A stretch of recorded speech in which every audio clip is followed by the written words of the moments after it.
Is anxiety an early sign of Parkinson's? Well, a new study says yes, but hidden biases might be twisting the truth.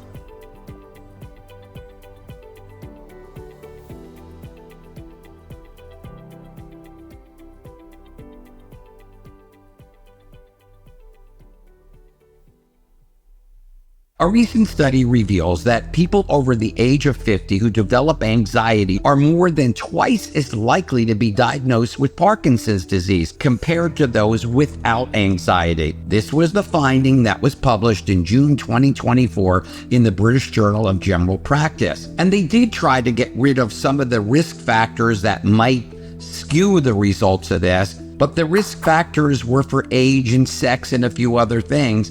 But it did substantially leave out some of the things that we already know about Parkinson's, and that is that there is toxins that create this disorder in many people, and there are accumulation of toxins in a certain part of the brain that does this. Welcome to the Daily Dose with me, Dr. Mitch, the Chief Medical Officer of Light USA. If you're enjoying our content, please don't forget to hit subscribe, smash that button, and ring the bell so you never miss an update. Now stick around till the end where I'll share a health tip of the day and help you control your well-being. And I've been doing medicine for 44 years in the integrative space. I have written 4 textbooks. I do seminars all over the country for healthcare practitioners. As a physician and a PhD, I bring you quality as best as I can in the information so that you're really getting a serious handle on what people are saying in the internet. So is your anxiety just a mental issue? Or could it be a sign of something more serious like Parkinson's disease? Now, the study I'm talking about recently came out focused on individuals between the ages of 50 and 99 who were registered with participating practices between January 2008 and December 2018. The participants were divided into 2 groups, those with a new diagnosis of anxiety and those without anxiety. Now, the study included 38,510 men and over 71,000 women with the first episode of anxiety, with 324,670 men and 553,586 women without anxiety. Over the follow-up period,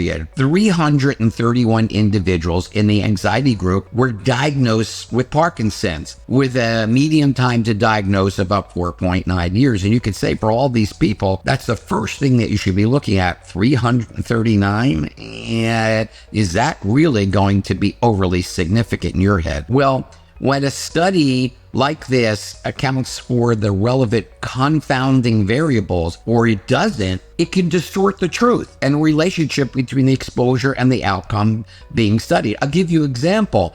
In this study, they didn't account for people that had occupations that were heavily toxic related, or people that had toxic mold exposure, or people that had had toxic metal exposure. So that's one bias that was not suggested. There's also something called human healthy bias. Healthy user bias is another problem, is its specific form of confounding bias. It arises from the distinction between healthy behaviors of individuals and the general population. In essence, healthy user bias highlights that the healthier individuals may systemically differ from those who are less healthy, which can skew the study results if not properly accounted for. Well, let me give you an example. This will make sense for you. For example, let's say a study is conducted to examine the effects of taking a multivitamin on health outcomes, like heart disease. Now, if the researchers find that those who take multivitamins have a lower incidence of heart disease, they could conclude that taking multivitamins is beneficial for heart health. However,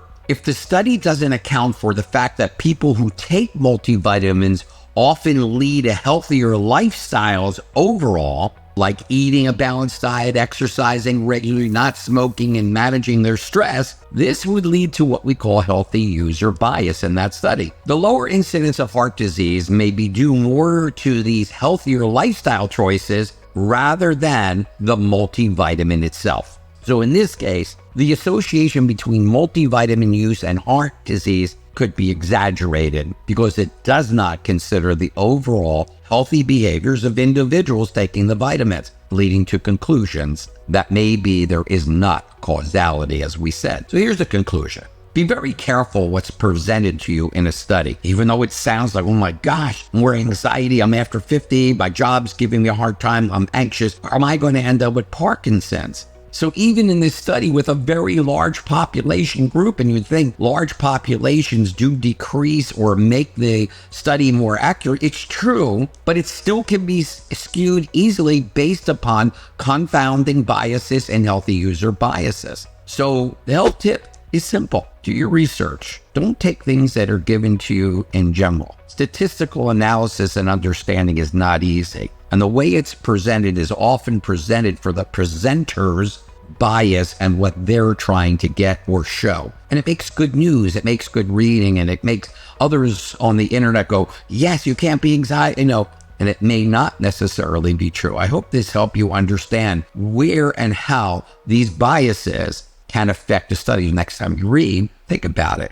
and think about the variables that are not being considered. Thank you so much for watching. If you like our content, please leave a comment below. For more information, you could always visit our website at huelightusa.com. That's HUELIGHT USA.com. And this is The Daily Dose. And I'm Dr. Mitch.